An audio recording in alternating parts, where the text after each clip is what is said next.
welcome into my new bedroom. I've been redecorating. You've caught me at an interesting time. I wanted to switch gears, and instead of ghost stories or horror stories, we've been doing a lot of gothic horror over the fall. Since it's springtime, I wanted to find something different, but don't worry, trust me, I am still not mushy. This is a story called Love and Bread. It is from the public domain, written by August Strindberg, and I'll put the link to the story or the source if you want in the episode comments. So I welcome you all, viewers, as you're listening to Tuck In, Get Comfy. Now, if you have not hydrated yet today, you can hear my bottle of water. I'm going to welcome you all to go get something to hydrate with, because that's very important. I, for one, have a little love potion with me. It's a little bit of rose petal infused honey. I made this myself. I'm going to open this up. I just want to have a little taste, just a little swig before we get started. I've been into roses again this year for the first time in a very long time.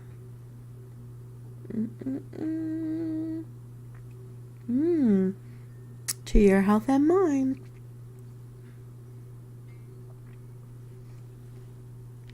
All right, now, if you've gotten your favorite drink, you're comfy, you're ready with your snacks, you can watch the screen. I prepared a little something, visuals, to help you imagine the story, or you can close your eyes and it can simply be my voice to your ears.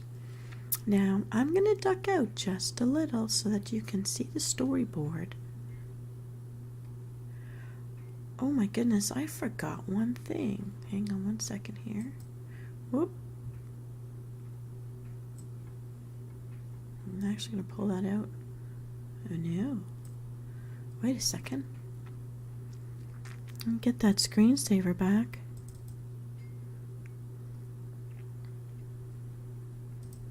Okay, wait, it's the Windows one. We want to go Love and Bread. Let's get out of there. Oh! Did the wrong thing. Well, we're living with it now. Window. I'm so sorry. I'm so sorry. This is strange. Wait a second. Okay, well, something switched here. But I guess we'll just pretend that I meant to do that. And we'll go with this. So I'm going to duck myself out as well. Doop. Doop, doop.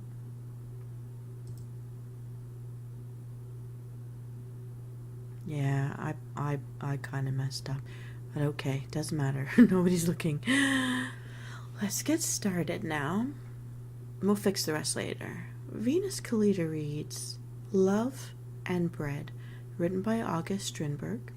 This work is in the public domain.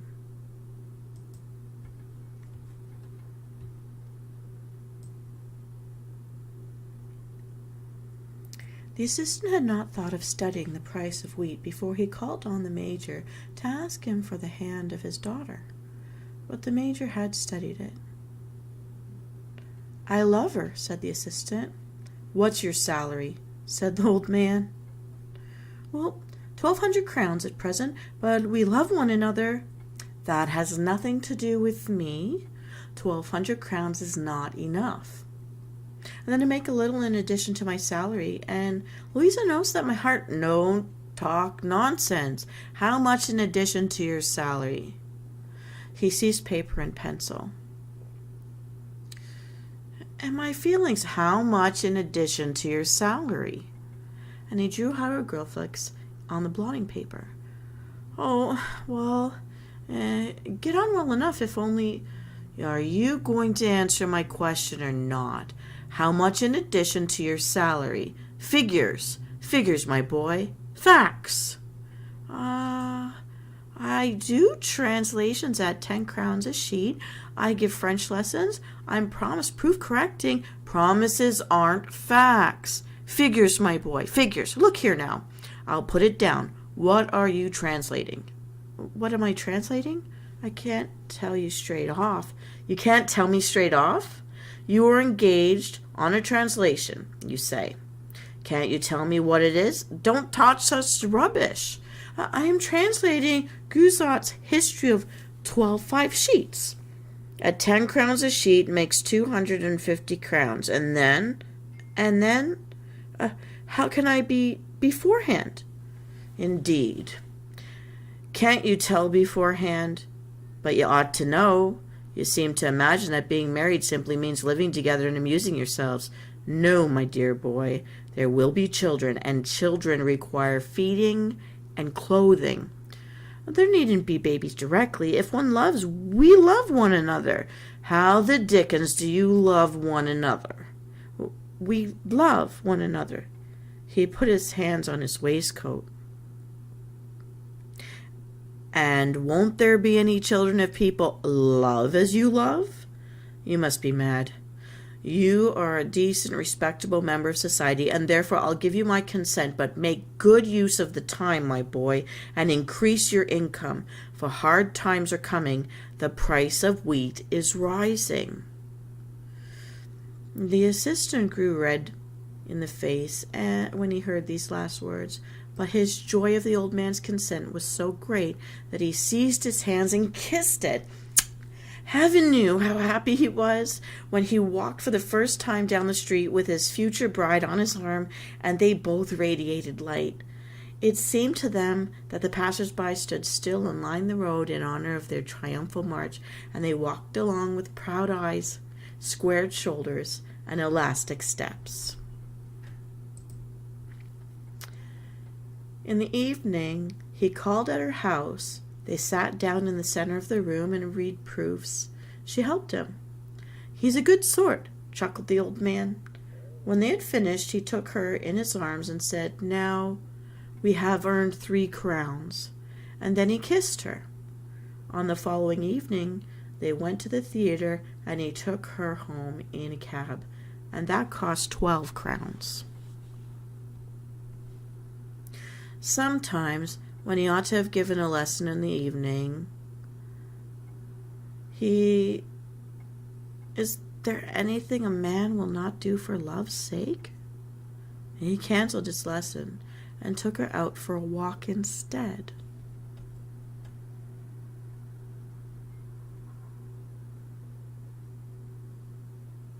But the wedding day approached. They were very busy. They had to choose the furniture. They began with the most important purchases. Louisa had not intended to be present when he bought the bedroom furniture, but when it came to the point, she went with him. They bought 2 beds, which were, of course, to stand side by side. The furniture had to be walnut, every single piece real walnut, and they must have spring mattresses covered with red and white striped tick, and bolsters filled with down, and 2 eider-down quilts exactly alike. Louisa chose blue because she was very fair. They went to the bed stores. They could not do without a red hanging lamp and a Venus made of plaster of Paris. Then they bought a dinner service and 6 dozen differently shaped glasses with cut edges, knives and forks, grooved and engraved with their initials, and then the kitchen utensils. Mama had to accompany them to see those. And what a lot he had to do besides.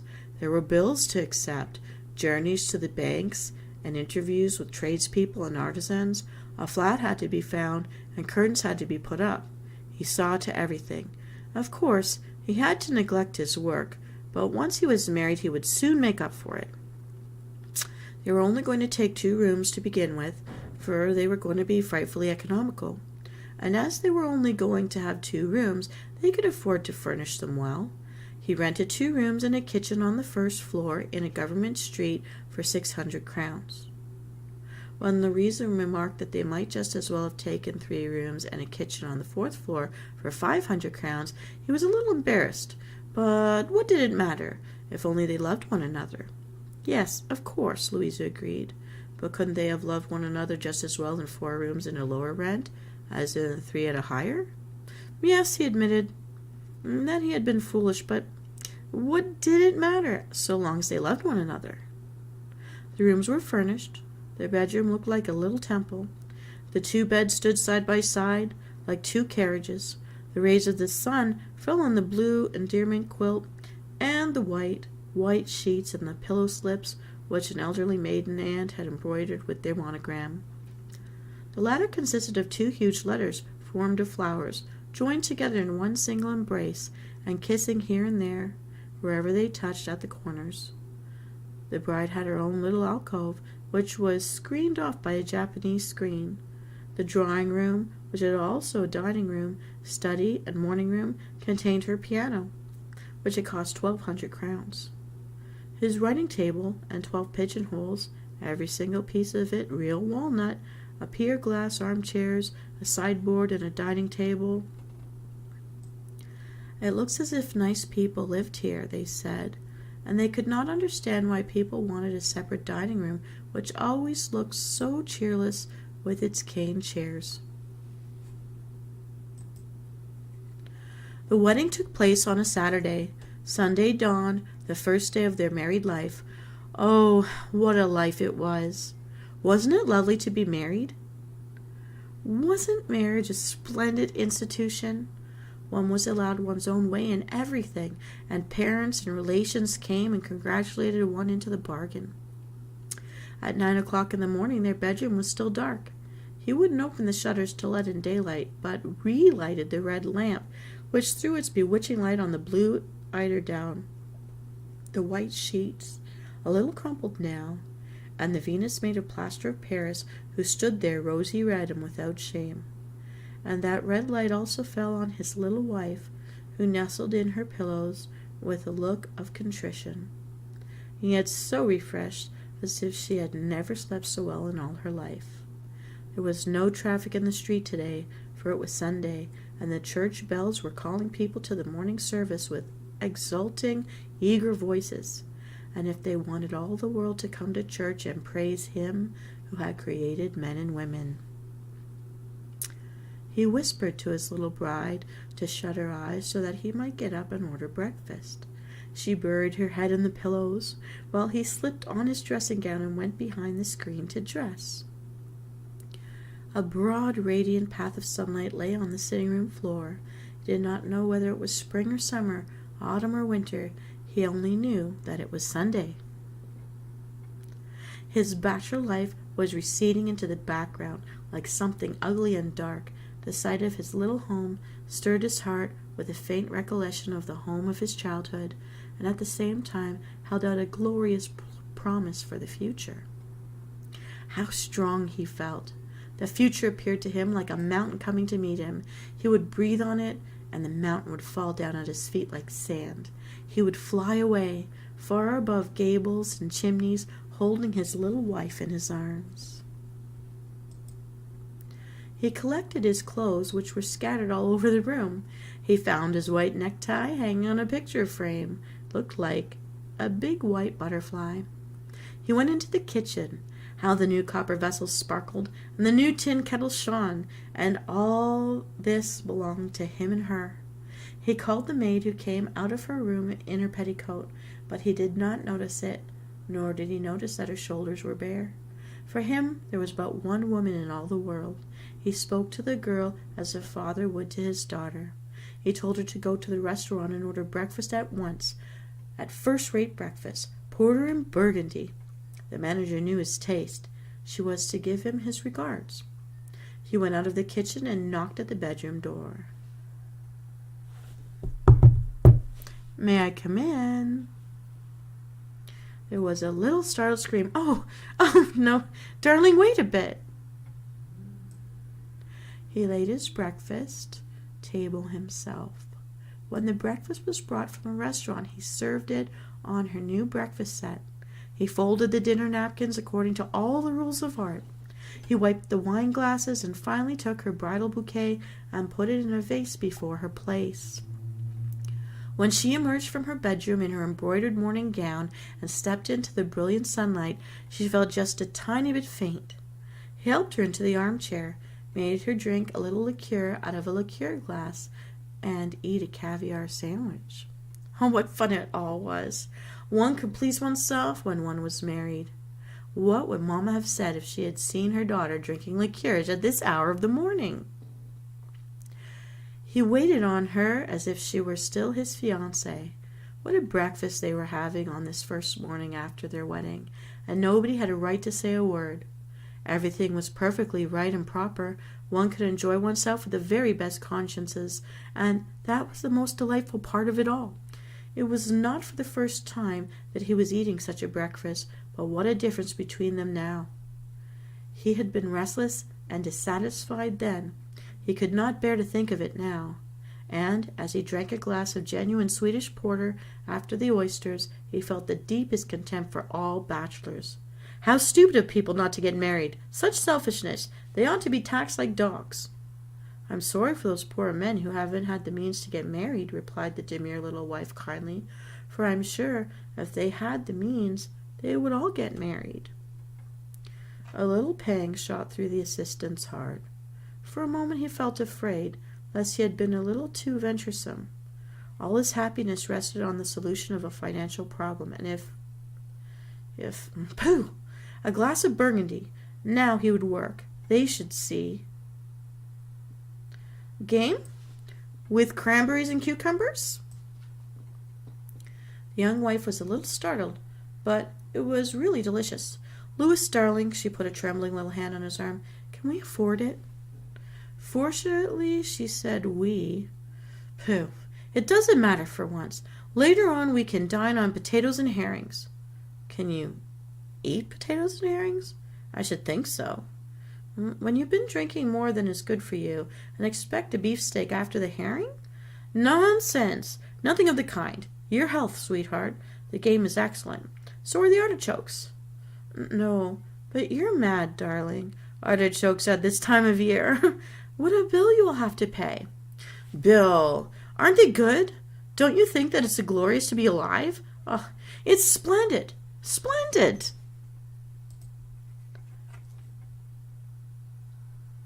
At 6 o'clock in the afternoon, a carriage drove up to the front door.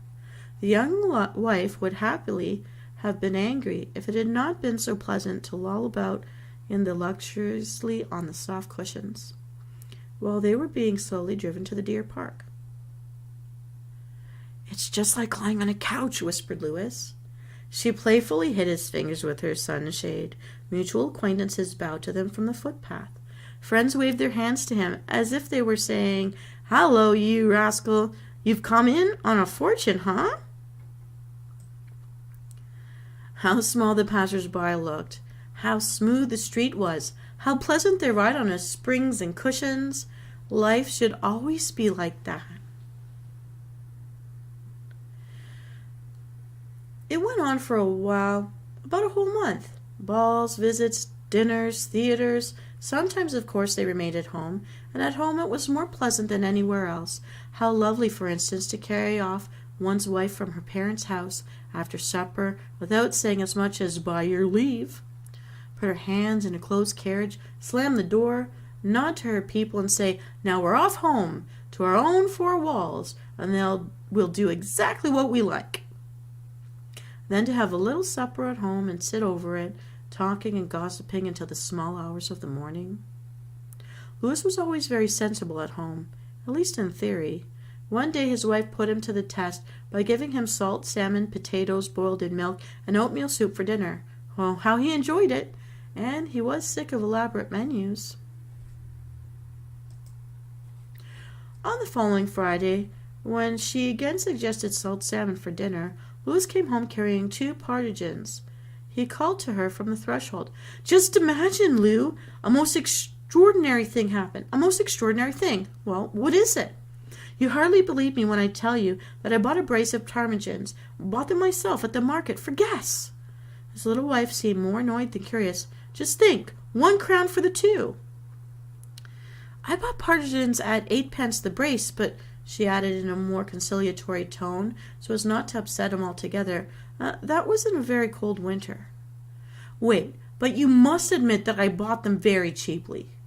Was there anything she would not admit in order to see him happy? She had ordered boiled grouse for dinner, as an experiment, but after Louis had eaten his parmesan, he regretted that he could not eat as much of the grouse as he would have liked, in order to show her that he was really fond of grouse. He liked grouse very much indeed. Milk did not agree with him after his attack of ague. But he couldn't take milk. But grouse, he would like to see them on his table every evening. Every blessed evening of his life. If only she wouldn't be angry with him. And grouse never again appeared on his table.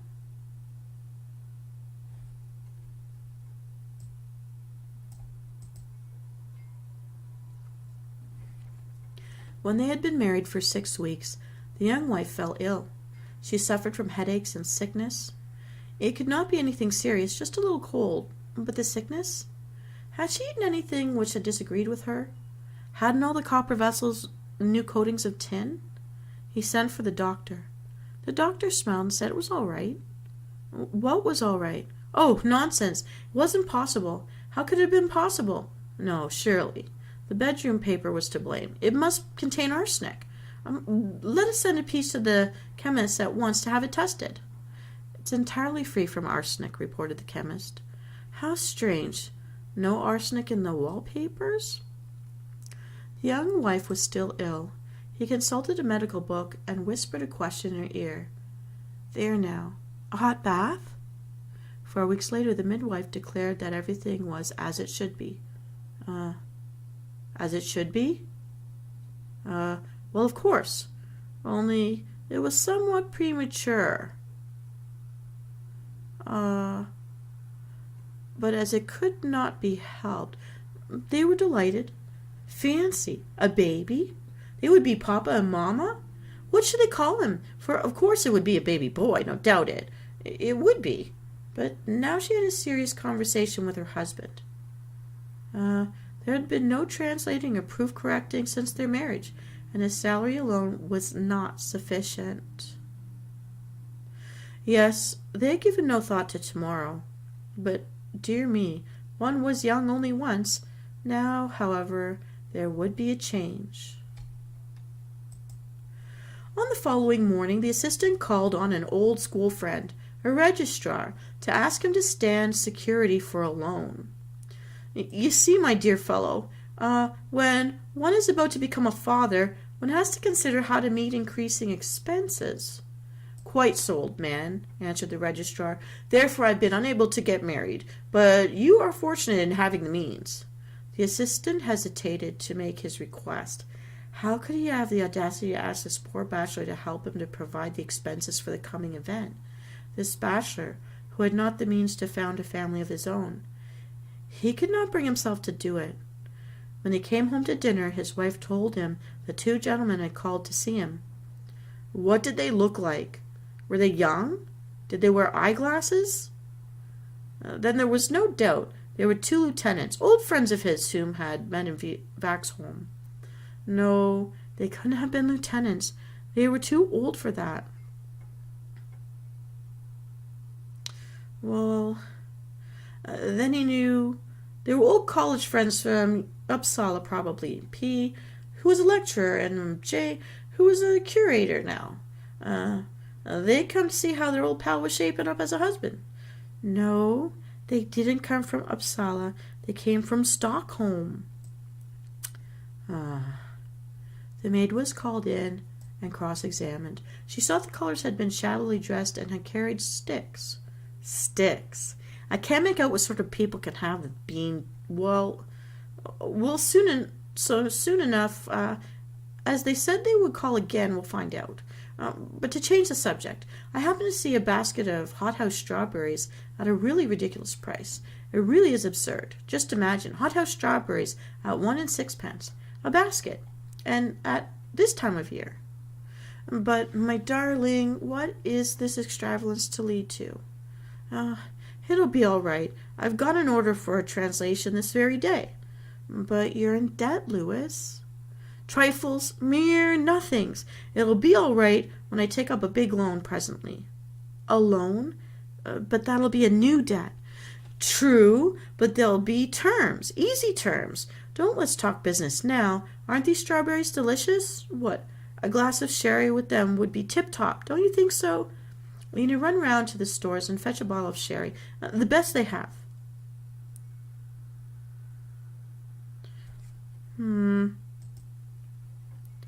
After his afternoon nap, his wife insisted on a serious conversation. You won't be angry, will you, dear? Will you? Angry? Good heavens, no. It's all about household expenses. Yes, we owe money to the stores. The butcher is pressing for payment. The man from the livery stables has called for his money. It's most unpleasant. Is that all? I shall pay them to the last farthing tomorrow. How dare they worry you into such trifles? They shall be paid tomorrow, but they shall lose a customer. Now, don't let's talk about it any more. Come out for a walk. No, carriage. Well, we'll take the car to the deer park. It will cheer us up. They went to the deer park. They asked for a private room at the restaurant, and people stared at them and whispered. They think we're out on a spending spree, he laughed. What fun, what madness. But his wife did not like it. They had a big bill to pay. If only we had stayed at home, we might have bought such a lot of things for this money. Months elapsed. The great event was coming nearer and nearer. A cradle had to be bought, and baby clothes, a number of things wanted. The young husband was out on business all day long. The price of wheat had risen. Hard times were at hand. He could get no translations, no proof correcting. Men had become materialists. They didn't spend money on books, they bought food. What a prosaic period. It's a prosaic period we were living in. Ideals were melting away, one after the other, and parmesans were not to be had under 2 crowns the brace. The livery stables would not provide carriages for nothing, for the cab proprietors had wives and families to support, just as everybody else. At the stores, cash had to be paid for goods. Oh, what realists they all were! The great day had come at last. It was evening. He must run for the midwife, and while his wife suffered all the pangs of childbirth, he had to go down into the hall and pacify the creditors. At last, he held his daughter in his arms. His tears fell on the baby, for now he realized his responsibility, a responsibility which he was unable to shoulder. He made new resolutions, but his nerves were unstrung. He was working at a translation which seemed unable to finish, for he had to be constantly out on business. He rushed to his father-in-law, who was staying in town, to bring him the glad news. "We have a little daughter." "Well, good," replied the father-in-law. "Can you support a child?" "Not at present. For heaven's sake, help us, father." "I'll tide you over your present difficulties. I can't do more. My means are only sufficient to support my own family." The patient required chickens, which he brought himself at the market, and wine at 6 crowns the bottle. It had to be the very best. The midwife expected 100 crowns. Why should we pay her less than the others? Hasn't she just received a check for 100 crowns from the captain? Very soon the young wife was upset again. She looked like a girl, as slender as a willow, a little pale. It was true, but the pallor suited her. The old man called and had a private conversation with his son-in-law. "No more children for present," he said, "or you'll be ruined." Without ideals. The home was undermined, but love survived, for love was strong, and the hearts of the young couple were soft. The bailiff, on the contrary, was anything but soft. Distraint was imminent, and bankruptcy threatened. Well, let them distrain then. The father-in-law arrived with a large traveling coach to fetch his daughter and grandchild. He warned his son-in-law not to show his face at his house until he could pay his debts and make a home for his wife and child. He said nothing to his daughter, but it seemed to him that he was bringing home a girl who had been led astray. It was as if he had lent his innocent child to a casual admirer and now received her back dishonored. She would have preferred to stay with her husband, but he had no home to offer her.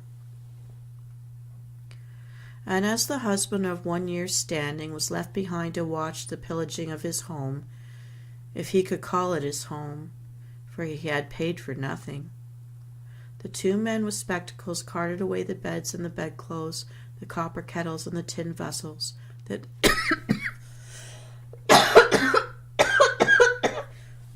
Dang, it's so sad it can make you sick, huh? They took away the dinner set, the chandelier and the candlesticks, everything. Everything. He was left alone in the two empty, wretched rooms. If only she had been left to him. But what should she do here in these empty rooms? No, she was better off where she was. She was being taken care of. Now, for the struggle of a livelihood began in bitter earnest. He found work at a daily paper as a proof corrector, and he had to be at the office at midnight. At 3 a.m, his work was done. He did not lose his berth, for bankruptcy had been avoided, but he had lost all chances of promotion. Later on, he is permitted to visit his wife and child once a week, but he is never allowed to see her alone. He spends Saturday night in a tiny room, close to his father-in-law's bedroom. On Sunday morning, he has to return to town, for the paper appears on Monday morning. He says goodbye to his wife and child, who are allowed to accompany him as far as the garden gate. He waves his hand to them once more from the furthest hillock, and succumbs to his wretchedness, his misery, his humiliation. And she's no less happy.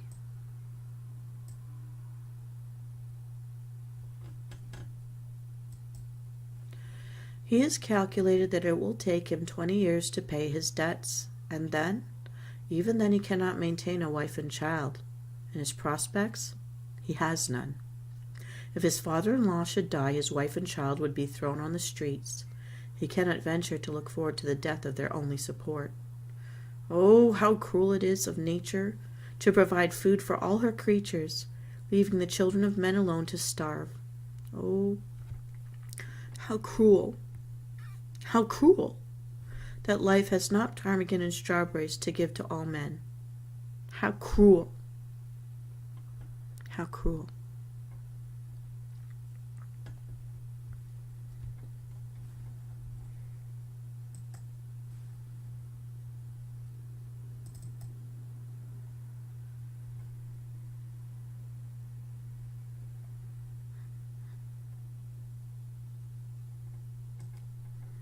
Okay, I'm going to pop myself back in, but it looks like I lost one of my screens. I'll just bring myself in front of it here. Boom, here I am. And, oh, nothing's agreeing with me today. Oh, shoot, I'm going to have to look for that. It looks like I accidentally closed my bedroom frame. That sucks. Well, I don't even know how that happened. But what I'm going to do is this. I'm going to shut this down. Is it this one? No. Is it this one? All right. Well, I'm going to have to go back find my bedroom. But what I will do is this. Let's chat. We'll just say I turned off all the lights. Let's go with that. I hope you like my bedroom. I love the carving of the dragon. It seemed to fit me since I'm a Death Knight. And we have battled and tamed dragons this year, which is awesome. Thoughts about this story? Well, I'm going to bring you to one of my most beautiful-hearted, golden-hearted aunts. Lived to be 99 years old. She never married. She was a child during the time of the Great Depression, really. And she told me that she did have someone she really loved, someone she fell in love with during high school. She was and her family were poor, and they were literally domestics. Officially, their job were domestics. And as she got older, she was brought out of the kitchen and into the dining room as the serving maid. And then later, as the family she worked for had children, she became the children's nanny. And in her lifetime in this career, always had a good rapport with the family even after she retired, and they took care of her, her taxes and stuff for her. And the kids felt like she was like a second mother to them because she was the one who put them to bed and fed them and helped them get dressed and gave them baths and everything when they were little, which is such a beautiful thing. But she always was humble. And she said to me the reason she never married, although there was an offer, was he came back from the war. When he came back from the war, as they were kids, and I think this was the First World War, she said there were no jobs. And he couldn't afford, a home. And so she felt it would be better not to bring children into poverty. And so, and you're looking at a generation where there's religion, and I don't want to get into religious stuff, I do not want to trigger anyone, but just to say there was not a belief in using contraceptives if you were married, if you belong to certain cultures and religions. So the only way to not have children into the world is to not marry. And so she chose not to marry, and although she loved him and he did move on to marry someone else, she felt that she did the responsible thing, having grown up in poverty herself, to not bring children into that. If you couldn't provide, you shouldn't. So she abstained. So she abstained from marriage.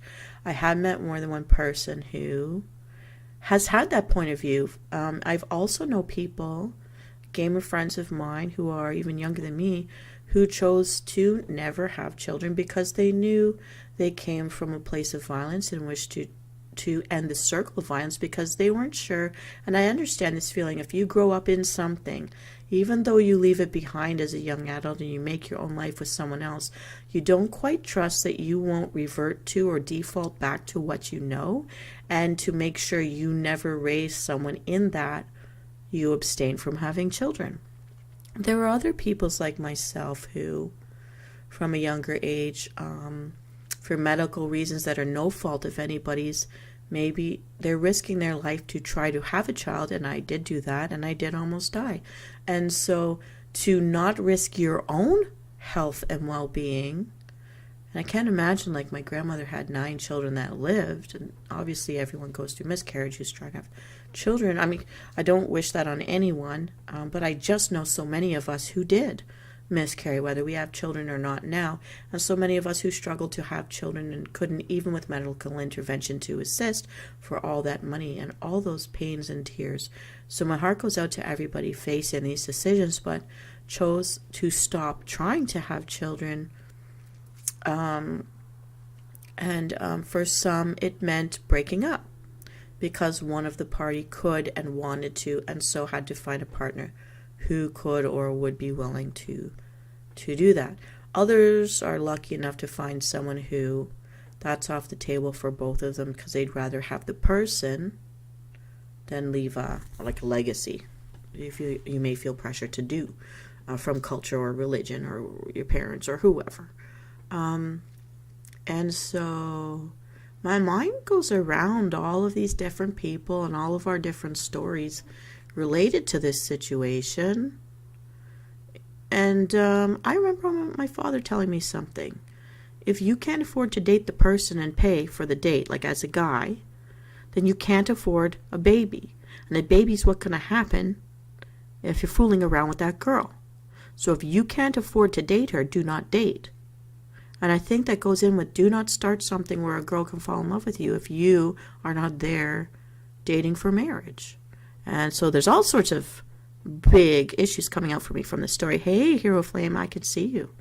So I'm going to stop and not get any deeper. But if you guys have thoughts and you want to share and we want to talk about it in the comments, please go ahead and do so. What are your thoughts about this story? How do you feel about this situation for each of the characters? How do you feel about the decision the father made for his frail daughter and their child? How do you feel for this, for the sun? Is anyone going through these kind of strains? I mean, it's so hard to get a job. These days, a one person's full-time job does not pay for an apartment. I am struggling. I am nervous. Hello, Hero Flame. So, Hero, by accident, I closed the scene to my bedroom, and I have to find it online again. I hope that I do, because I was going to use it for a video I was going to make. I am so excited. It's taken me 3 days to make the background sounds and noises for my video, and to find a music that would work on top of it, which I don't know I should use or not. Thank you so much. Yeah, I wanted to try something different, and I have myself a feather, and I have myself a little red silk scarf, because I actually like owning silk scarves, although mine is pink, to be honest with you. But I think the scarf looked good for the bedroom scene I had. You'll see the bedroom scene at the beginning of this video. But since I accidentally closed that window, here we are making do. We'll just pretend I turned off all the lights and I closed the blinds. So I'm here in the dark with you, chilling and chatting away this Friday evening. So how are you today, Hero? I bought myself a drink and the cap broke and I can't get it open, and I don't know the secret to it, but I think I need to find a chisel to get the cap off. So I can't cheers you right now. But what I do have is a love potion in my little pink vial. And it tastes like it's honey infused with rose petals. So I will take a swig of honey infused with rose petals, my little love potion. I got it from a Harry Potter store. So, Hero, I'm drinking my love potion. Cheersing to you and your health today. It is such a unique flavor. I can't believe people in the 1800s ate things that tasted like flowers. Wow, that's different. That's different. Definitely sweet. Definitely interesting. But I do know a friend of mine from China comes back from China. They always bring me a rose petal flavored black tea. This is stronger than that. I think this should go in that, like rose petal flavored honey. Thank you so much. Oh, so Hero, so I just told a story, and in the recap, it's a young man who has a job, he has a career, he loves a girl, he asked the father for marriage, and the guy's like, well, you have a good reputation, but you don't make enough money, you've got to get a better job. So between now and the wedding day, please get a better job. But he didn't. And once he got married, he was so excited about his new wife and being married and the freedom of being married that he overspent his money in the first month. She got pregnant right away. She became ill because they were no longer able to afford luxuries, and she was getting paler and thinner and sicker, and he had neglected going to work, and he wouldn't stop overspending. So in the end, the father came and collected the daughter and the granddaughter, took them back to his house, but wouldn't allow the husband to come and see them or join them until he had paid off all the debts. Once he had paid off all the debts, he was allowed to visit once a week on Sundays. He had to stay in a room beside the father's bedroom, so he couldn't make another baby with the daughter. So they weren't able to live as man and wife anymore, but he could see them, and they were allowed to walk him to the garden gate. They were never allowed to be alone. The father chaperoned them, so there's no funny business. And then he'd have to go back for the week in town to work his job. He figured that it would take him 25 years to get rid of all his debts. At least he avoided bankruptcy. But he was never, even once he got rid of his debts, going to be able to support the wife and child. And so he was basically miserable and humiliated. And that's why the end of my story, let me show this to you again. Is it this one? It shows a guy with empty pockets saying, what are we supposed to do in this world? Nature gives food for free to animals, but the human animal can't afford their lives.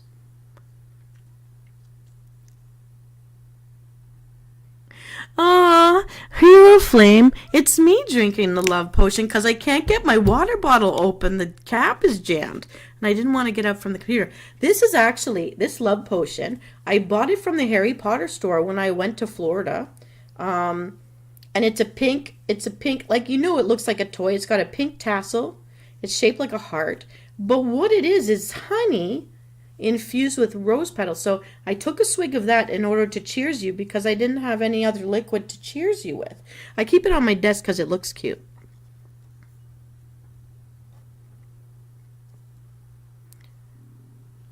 I collected it. I wanted to collect. I've collected all the little Eternel flasks, which look like potion bottles from the Harry Potter world as well. Because I want to make a little vignette area that looks like a little Harry Potter witch's kind of shelf. Just one to be silly. Because I have also the owl puppet in a bird cage. I have a real old-fashioned Victorian-looking bird cage, and I'm never going to buy a bird. They're dirty. I don't want to deal with that. So I put a puppet in there, a puppet of a bird, and that's my owl. It's Hedwig, and I want to just make him a little sorcerer's little shelf. Just being silly. So thank you for liking me, though. So yeah, I don't know. So that is the recap of the whole story. So that's a little bit different. But I'm finally back doing a normal tuck in and chill. I didn't do ghost stories where spring is coming. I wanted to do some with a different theme, lighten up the mood here. But I, again, didn't choose a mushy story. It was called Love and Bread. And yeah, so again, it's a story about love, but it's not a mushy one. And that's right up my alley. So I hope you guys, if you're coming in later to watch the show, that you'll find it interesting and maybe want to talk about it. Yeah. So is there anything you'd like to talk about today before I go offline for the rest of the evening? I tried to go to a speed dating online, but it turned out the event was not speed dating. It was not dating at all. So I basically, I had a good day and a weird day. I actually didn't wake up until 1 in the afternoon. So it's a good thing right now I'm taking a break from work for my health. I guess I really needed it, which I didn't expect it to happen. I was awake at 6 in the morning. Somewhere around 7 in the morning, I fell back asleep, fully clothed. I don't know why. And I didn't wake up till 1, so I don't know what that's about. That makes me a little bit nervous, but once I woke up, I talked to a friend for a little bit on the phone. Well, you know, me and girls, we chatted for about an hour or so. And then I went swimming. I went swimming to that favorite outdoor pool. I felt so good in the water today. The water was so clean. It felt like, if this makes sense, the water felt soft. It felt easy to move through the water today. So I was so excited. I stayed right to the bitter end. They closed at 6 o'clock. And then I walked back. I drove home.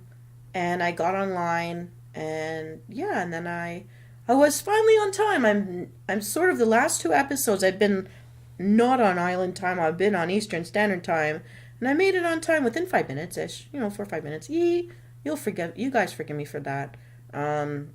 To do this episode, and I was able to make visuals. So yeah, so that's what I did. And now here we are, and here you are, topping off my evening.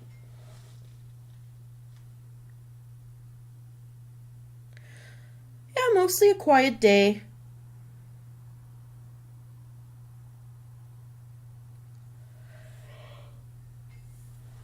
So the truth is, for 2 days now, I have not swam, but I've done a lot of walking.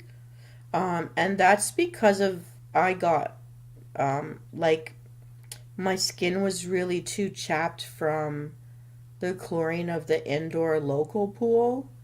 And unfortunately, the outdoor pool that I like is only open Fridays through Mondays.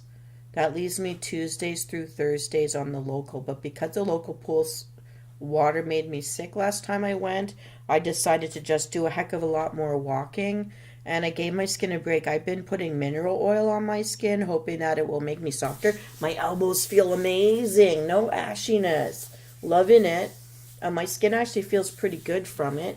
I don't want to do it every day because I think my skin needs to breathe too. And I don't know, I think when you wet your skin, it can't perspire anything. So I'm trying to balance it all out, but I'm playing around with it. Yeah. But swimming is so worthwhile. I really feel peaceful when I swim, as long as, like, I've got the space to swim. The outdoor pool is really great because then I'm also getting fresh air, and I think it's much better to have fresh air when you're exercising. When you're breathing in chlorine, I don't think that's so good for you.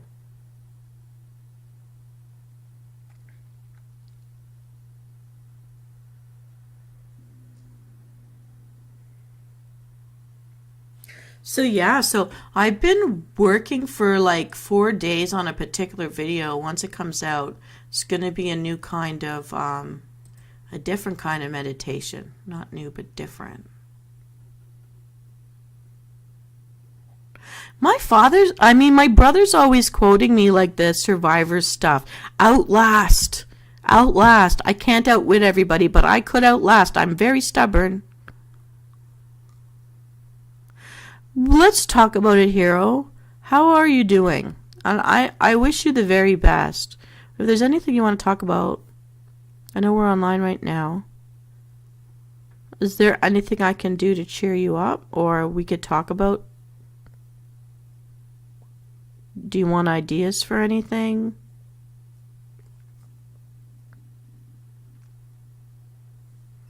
If I could make a meditation video special for just you to help you feel better on a difficult day, what would you want the theme to be, or what would you want the visuals to be about? Like, do you have favorite things? And I'll just do a favorite things meditation. I haven't done one of those. Actually, I think that's a good idea. A favorite things meditation.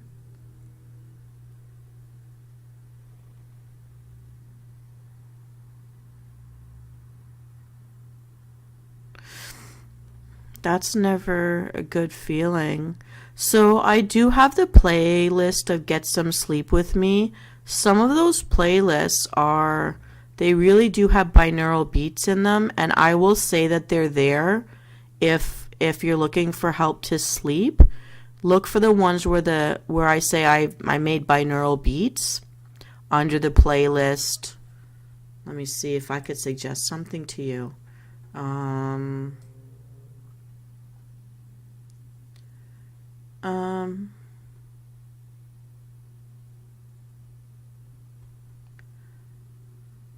Get Some Sleep With Me. There's a playlist with 26 videos.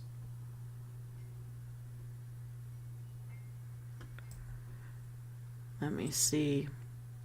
Let me stop here. Okay, I'm gonna stop here. Hang on one second. I'm gonna put something on the screen here. Oh, there it is. So I'm gonna just put myself down here for a minute. Can you see the screen?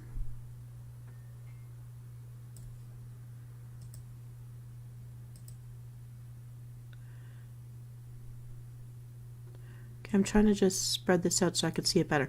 Okay, so if you can see this screen, so this is the Brave Immortal, this is Get Some Sleep With Me. This particular one is called By My Heart. Okay, so when you go to this playlist, Get Some Sleep With Me, I tried to make my picture look like an album cover. I don't know if that worked. By My Heart, Follow Me to Dreamland. This one did get a lot of good responses, the Follow Me to Dreamland one. I think it was you that originally tried it out. It didn't help you fall asleep, but it did help you feel calmer. Sorry. Let me whisper in your ear. It's a shorter one. I think it has binaural beats. Mending, that's not quite for your situation. Body scan, not for your situation, but I don't know.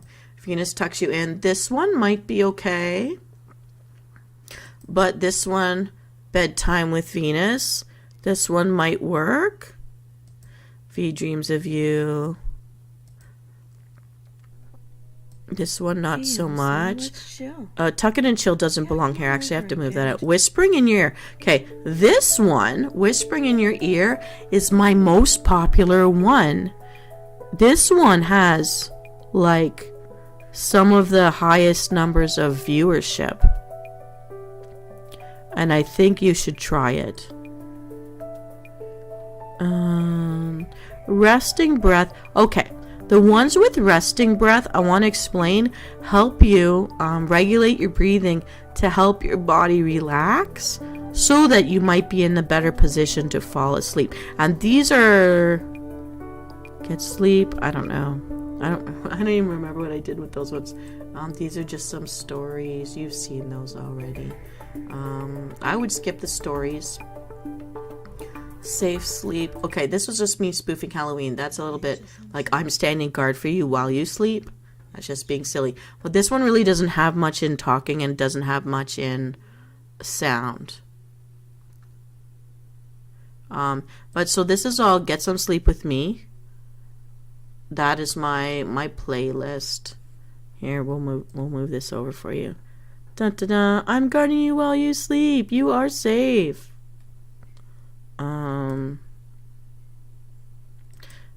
This one, Follow Me to Dreamland.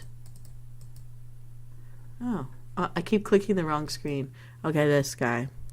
This actually did get good reviews for being relaxing, although maybe not putting people to sleep. Hey, Msoul. Hey, how are you doing? Yeah. You And look like you're yeah. about to really keel over there. And I would recommend this one, Whispering in Your Ear, done in the original format where I actually had remember my original traditional starting screen? I want to go back to that once I've got a better computer and I can stream everything together all at the same time. But, yeah, this is the one. I'm talking to you from my bed, my squishy anime bedroom. This one has a lot of viewers. 541 views. Oh, I didn't even know it was that high. I was going to tell you it had over 200. It's more than that. So yeah, and the reason we can't hear her talking right now, because I've got my different microphone on right now. But I would suggest these to help you out to sleep. That's what I would do. We're gonna cover that up now. I'll cover that up now. So yeah, I'm hoping some of that might be able to help you. And bring me back up. Bring me back up. Here I am. Yes.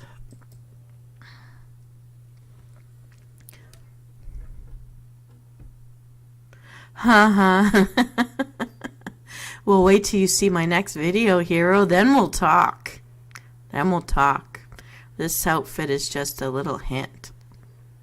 Wait till you see my next bedroom. Haha. Well, yeah. Today I tried to go to this speed dating thing, and it really wasn't a speed dating thing. And I think the guy, he calls himself doctor and then his name, I don't think he's a real doctor, because when people asked him what type of doctor he was, he said he wasn't going to discuss it. So I think it's just his nickname he gives himself. He's an older man. He was really just leading a conversation that I feel was women hatred and blaming women for their problems with dating men and asking men what their ideal high value woman is. And they're all giving their definitions. And then he's like to the women, did you hear that, women? Are you listening?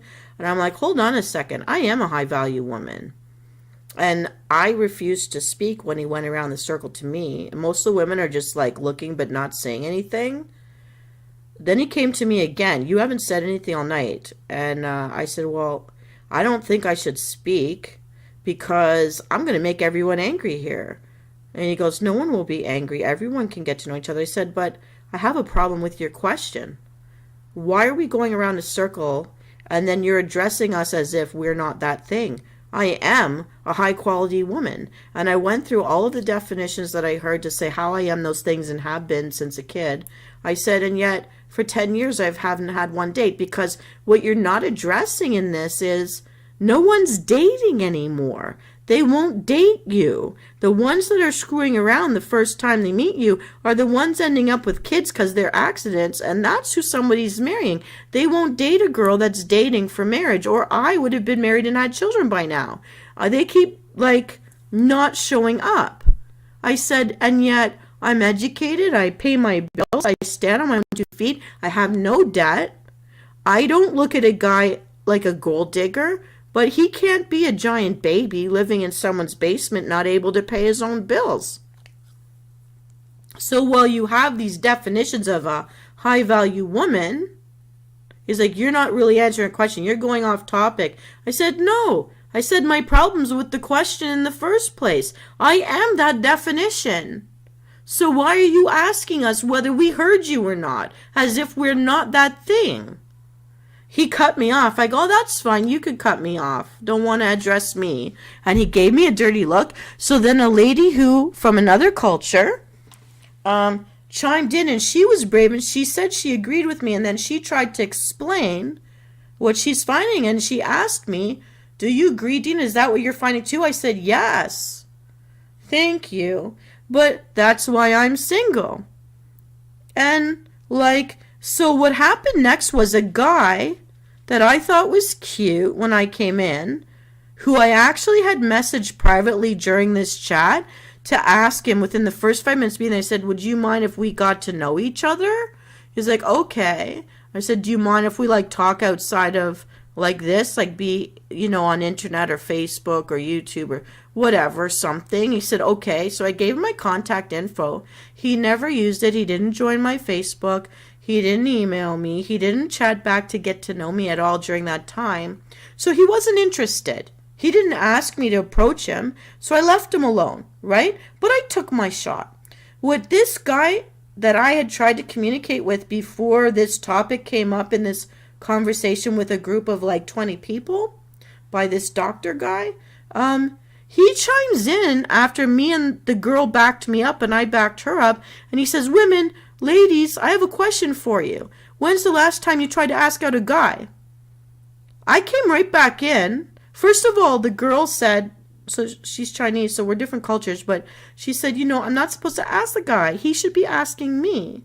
And I said, look, I forced myself to ask guys like you, and they turned me down. I just asked you out. But, if you don't count that, Thursday was the last time I went out and tried to ask someone out, and I keep getting turned down.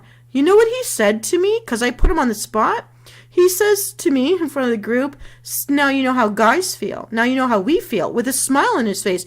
I said, hold on a second. Why do I need to be caused in pain, take a hit, because guys feel they've been slighted? Why are you smiling? Why would that be something to celebrate? I've never stood up a guy. I've never cheated on a guy. I've also never asked a guy to buy me anything. I buy my own stuff. And he just had a smile on his face and sat back, and I'm like, well, now I know I don't want to know him. And the girl, though, who stood up for me, we chatted with each other, and now we're friends. So I made a friend because we're both, different parts of the world, different cultures, but we're both women in the same boat. She says, I think I want to start my own meetup group. And I said, I'll join you.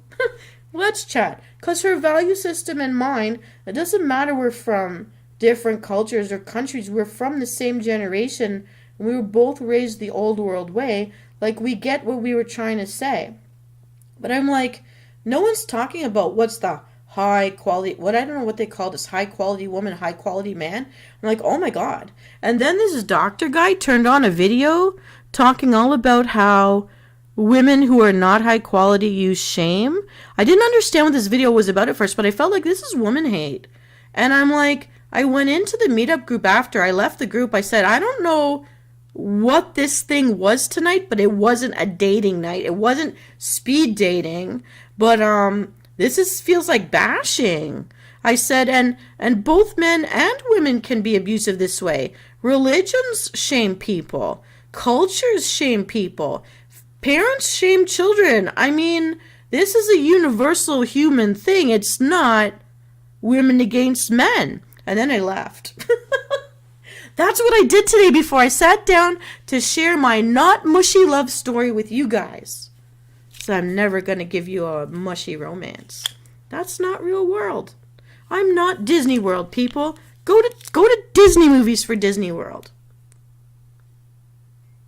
No. So, but the girl, she begged me not to leave and stay there with her. But then she stayed anyways. And she said, this is kind of interesting. I don't know what he's trying to do. It's sort of weird, but I think I need to come back at least one more time. You should come back with me at least one more time because I don't understand what they're trying to do here. But she definitely backed me up, and I appreciate it because everything she said from her point of view, I totally understood. And and she was the same stuff I said, kind of. Um, but like, I totally got her. And so I made a friend though. Well, I just didn't like. At first, I thought I was the only girl in the room, and then I learned how to slide the. Because I'm still learning how to use computers, really. I didn't use computers. I had two brothers. They were always on the video game. I had to get my own house to play video games, but they'd still be on it. There was no time for me. I played outside. I played outside. My brothers were indoors. Um, But I don't know what that guy was trying to do, but he certainly didn't like my answer. But I did warn him in advance, you don't want me talking. But I do try to warn people. My friends know never to ask me a question unless they want my honest answer. Sometimes I just listen to them and I won't give any answer. I'll say, you can vent. But if they take me shopping with them because they're going on a date or something, they would say things like, okay, Dina, I accept that I am this big. I just want to know how my boobs look in this top. Or I only want to know if the color looks good on me or not. And then they show me the stuff they were looking at. I tell them which one I like. And that's it. And I tell them nothing else. Just the specific thing they ask. And they know to only ask me very specifically. I love them for that. Yeah, so things turned out all right. It's not the outcome we want, but all of these singles events, I end up making female friends. 4 or 5 women and I stood around talking at the end of the last speed dating I went to in person. We didn't meet any guys. So, we made friends. Some of them came knowing each other and they hooked up with other people that felt the same way they did. Like, you know, even if there's only 2 people left on the planet, if you don't have the same things in common, if you don't have the same values or you don't want to do the same stuff with your free time, it's not a match. You shouldn't be with someone just because they have certain body parts. There needs to be more than that. Thank you, hero. I know you're trying to shut me up. Make me nice and docile and sweet and friendly. Fine. I hug you back. I don't know how to give you a hug with a microphone. See, the problem is I want to do exercise videos, actually. That's why I'm doing those eyeball tracking things. It's the only thing I do because I can't control my arms. There's no hand tracking yet. I haven't gotten that far. That's more money. Wait. How do I hug you? Okay, I'm going to take my tassel from my love potion bottle and I'm going to rub it on my microphone. And if you hear anything, that's your hug, okay? I don't know what else I can do. Are you hearing anything? Here, I'm spanking the microphone with my tassel. Are you getting that? You getting that? Take that. That's your hug. That's what you get for a hug. Is that doing anything? Oh, can you hear it? Can you hear the potion shaking? I'm jiggling it. There, you just got spanked with a pink tassel. That is from a love potion bottle. That's your hug. Another thing I can try is this. I'm gonna rub it with my 2 fingers. Here, I'm rubbing in a circle from both sides of my microphone. Do you feel that? Can you hear that? I never feel frustrated going to bed when I've been online. Okay, hero. Which sound did you like better? Do you like the tassel or do you like the finger rubbing? I'll try it one more time. Here's the tassel. Here's the finger rubbing. Doing 2 fingers, one on each side, going in a circle on my microphone. Which one is more huggy? I don't know. You're going to tell me. I'm going to have to get back into ASMR stuff, but not today. You're being pet. You're being petted, little hero flame. I just tasseled you. The other thing I can do today, here, I have it's called Dirty, and it's a body spray, and it comes in what looks like a black squeeze bottle, like a Windex bottle. Watch this. Do you hear that?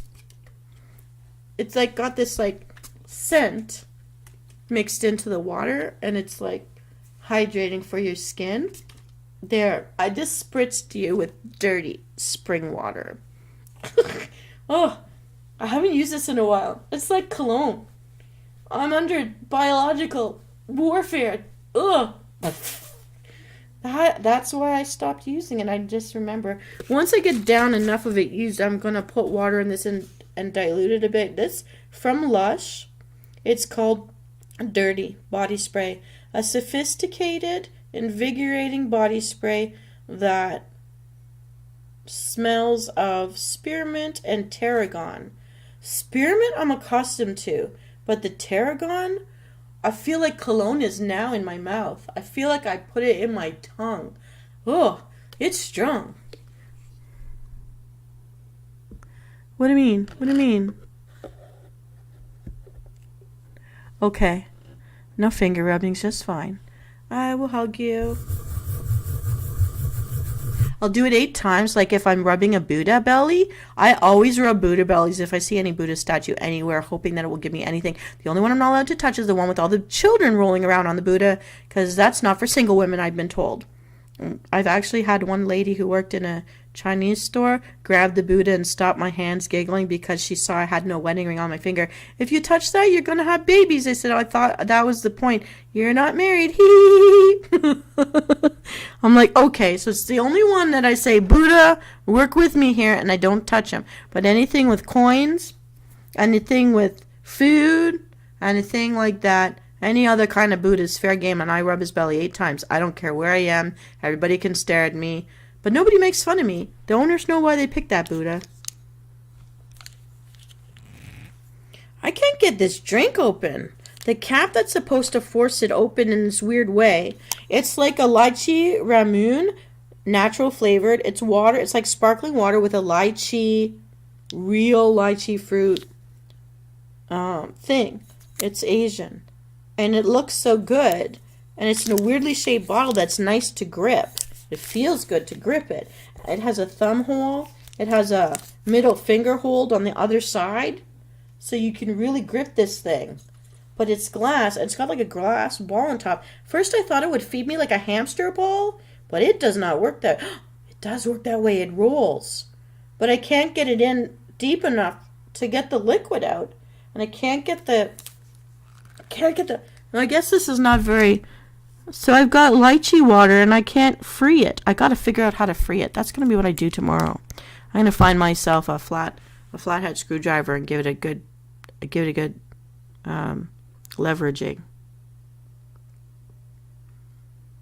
Oh, you always send me these little huggy things. Is this huggy girl got a pink like ponytail on top of her head, or is it like a heart shape?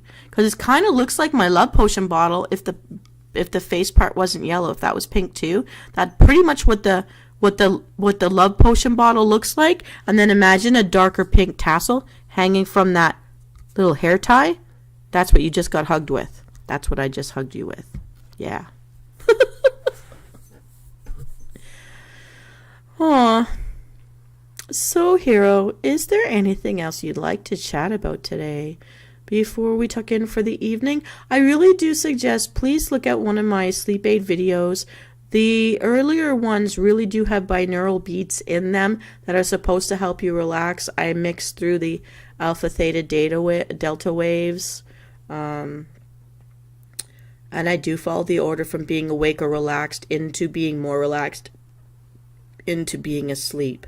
So I do actually do that layered in my videos from that Sleep with V playlist. Yeah.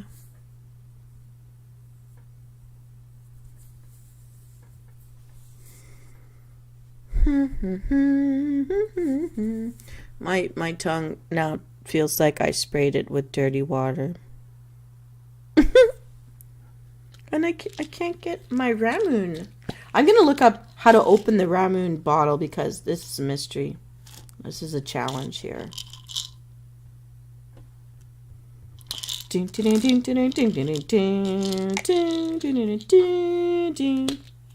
All right.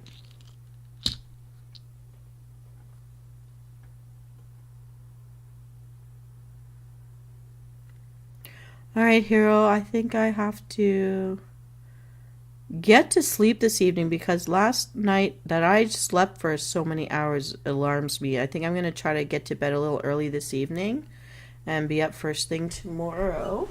And tomorrow, I'm not sure. I'm going to have to check the community tab to see if I said I'd be doing anything tomorrow. I think I won't be online again live until Sunday night for Dragonflight Follies.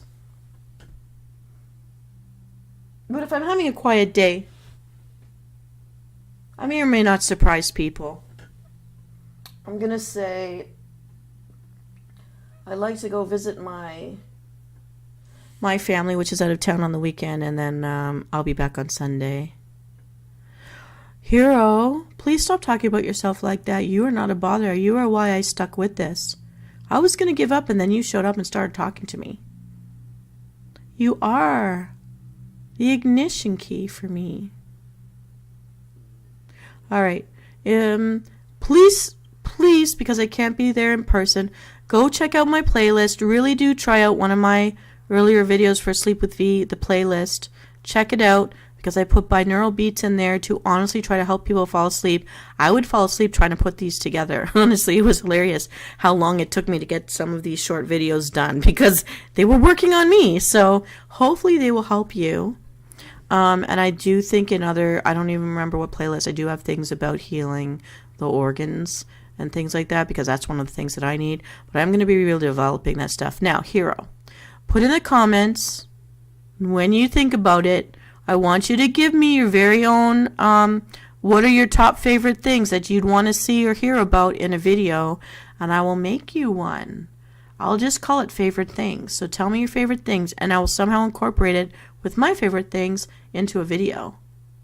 I'll do favorite things videos just for meditation, just the purpose of enjoying.